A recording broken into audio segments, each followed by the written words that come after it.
dignity, issues around health and illness, all of a sudden you see all of these stereotypes that people have as part of, the baggage as we grow up just kind of fall. When you transcend culture, you arrive at a universal place where our humanness is all the same. You grieve the same.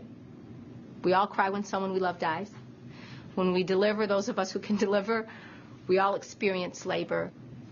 Something happened in Dearborn that further established a need for this kind of work, and that was the huge immigration process as a result of the Gulf War. As a critical care nurse, Najah Bazi often has to counsel patients with terminal illnesses, like this Iraqi immigrant who has just been diagnosed with uterine cancer. I said to her, "What do you think you have?" And she said, "I have an infection in the uterus," and they took it out. Maybe she's not hearing it the first time. Maybe she doesn't need to hear it. Maybe she can't hear it. Maybe they're just not saying the C word at all. And they're not using that word with her. And they want to just maintain hope. And we're just going to treat it delicately. Okay? Okay. All right. Okay. Thanks. Assalamu alaikum. These are families immigrating from a way of life, and mostly because they've been torn by war. And so they get here, and the helpers are here. And it's quite obligatory to be that helper. When Muhammad arrived in Medina, he made it clear that helping immigrants would be one of the cornerstones of the new Islamic society. This is his message. Spread peace, feed people food, and do some devotional practice, and you'll enter paradise without any trouble. 2/3 of that message is about other people. The secret of Medina is it's a place where human beings are going to attempt to live up to the ideal of the Islamic tradition. Part of the arrangement was that the people of Medina agreed that they would provide housing and support for the immigrants as they came in. And very often they were even paired, so that certain people had direct responsibility for specific people from Mecca. And that did not take place in 24 hours. It came step by step, and within a few months, you now had two groups.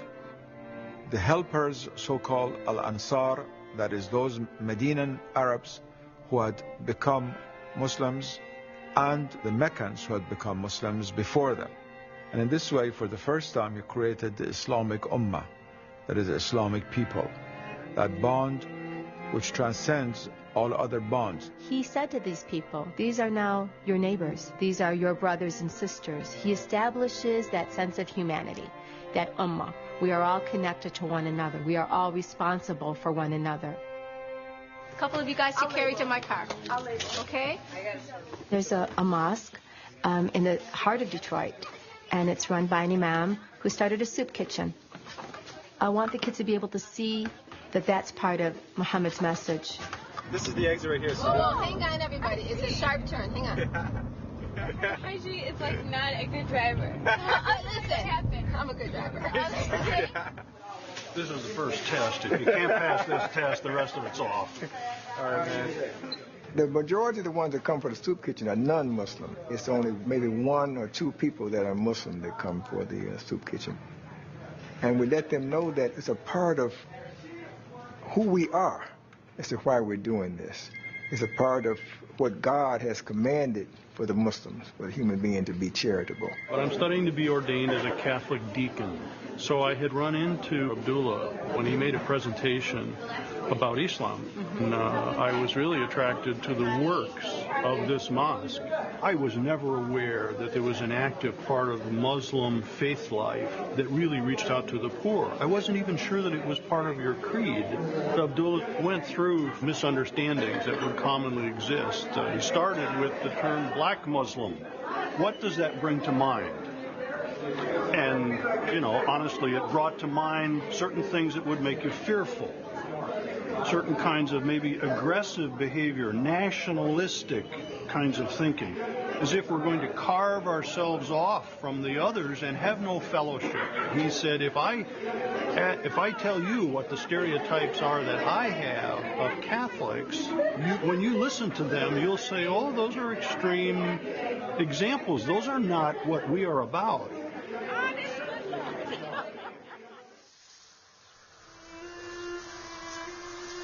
Dearborn is the place where the early immigrants of Arab, Lebanese, and Middle Eastern people came and settled down.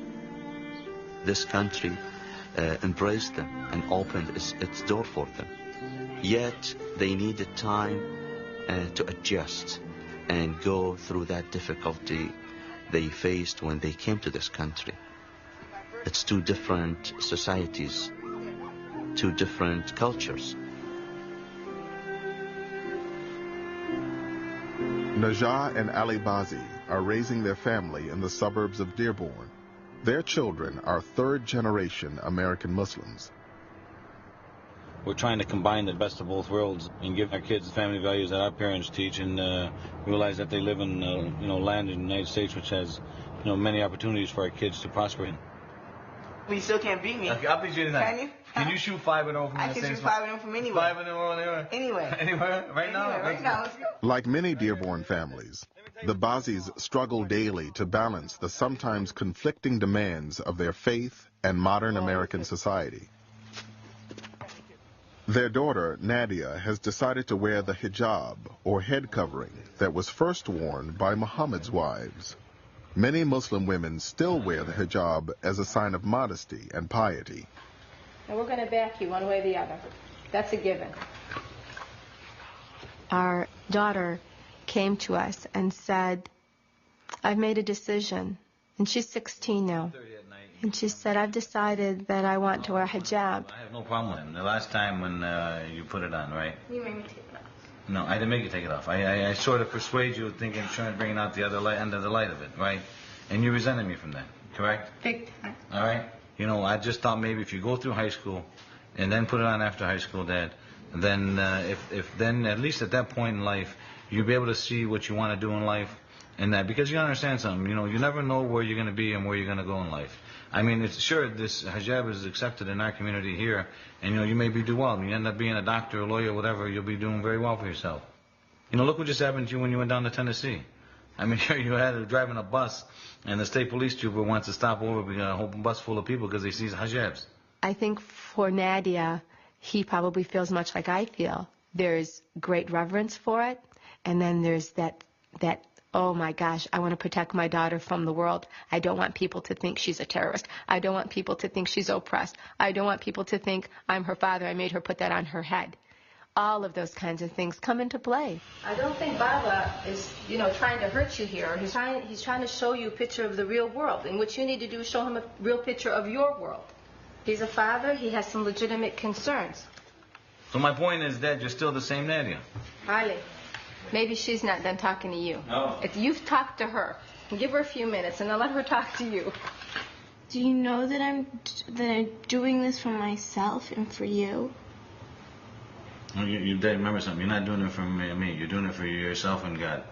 All right? You're the one who has to answer to God. So do you. I will answer to God. Don't worry about it, Dad.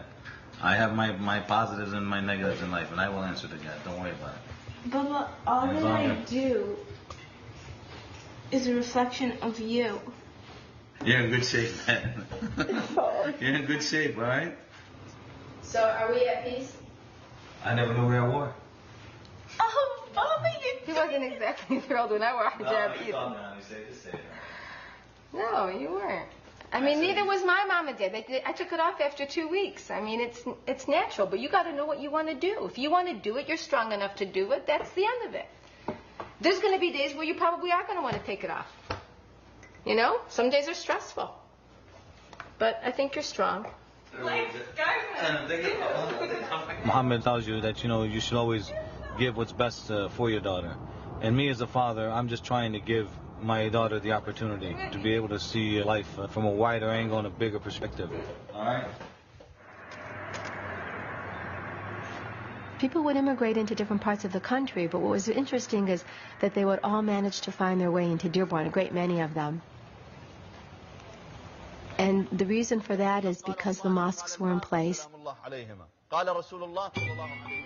Dearborn's newest mosque will be the largest in North America. Like the first mosque in Medina, it is being built with help from the entire community. There's great feelings of ownership to the mosque when the community builds it. People are baking food. Every year they contribute between $50,000 to $100,000 to the income and the operating costs of our mosques. So we have the building of this mosque, kind of metaphorically, and the laying of the bricks, and this new foundation with all these new immigrants in Dearborn. And everybody brings their contribution. Prophet Muhammad established the first center in Medina for Muslims, and that was his mosque. And it was not only a place where Muslims go and do their prayer or offer their supplication. It was the center for the entire community. It was the headquarters of the Prophet. He would become a judge and solve problems among people inside the mosque. So he receives delegations. He would declare war or peace. The mosque was serving multiple purposes in the life of Prophet Muhammad. It was at the mosque that Muhammad discussed a sweeping change in policy with his followers. After years of exercising restraint in the face of persecution by the Meccans, Muhammad received a clear new revelation that marked a dramatic departure from the past. It gave the Muslims limited permission to take up arms in self-defense. The statesman was about to become a general. For 13 years, there's been no sanction to fight. Then a revelation comes that says, those who have been removed unjustly from their homes and have been fought because of their religious beliefs are sanctioned to fight, to defend themselves. Killing is always abhorrent. The Quran makes it very clear about that. And the Quran says that it's always wrong to start a war, to be an aggressor. But persecution is worse than killing. When people have been driven from their homes or deprived of their basic human rights, or when an evil ideology comes into the world, sometimes, regrettably, it may be necessary to fight, and sometimes lives will be lost. Muhammad's first large military engagement occurred near the town of Badr, when 313 Muslims set out to surprise a caravan from Muhammad's own tribe, the Quraysh. In a sense, the Battle of Badr, which became such a landmark in Muslim history, was a sort of mistake. The Muslims had planned a conventional raid, but the Meccans, when they heard that this band of renegades was attacking their great caravan, were so enraged they sent out the whole army against them. And the Muslims were convinced that they were going to die. He never wanted to fight the Meccans. I mean, the Meccans are his people, his friends, his family. He wants to co-opt them. He wants to make them the key, if you will, to the new Islamic Ummah that he's trying to form. So he doesn't want to go to war with them. As he prepared to lead the Muslims into battle, Muhammad took the unprecedented step of establishing clear rules of engagement for his army. He makes it very clear to his soldiers that if they have the right to use force against the Qurayshis, that does not mean that they will do the same thing that has been done in pre-Islamic wars, in which women and children could be killed, in which no prisoners could be taken, no quarter given. No. He said Islam is a religion of law. The Meccans had sent an army of about 1,000 men. As the army approached, Muhammad prepared to make a stand near a well. One of his soldiers suddenly questioned his strategy. "Has God revealed it to you," he asked, "or is it your own opinion?" When Muhammad answered that he was speaking as a man, not a prophet, the soldier suggested that they stop at a larger well closer to the enemy so they could deprive them of water. Muhammad agreed at once. The change in strategy proved decisive, and the Muslims recorded a resounding triumph.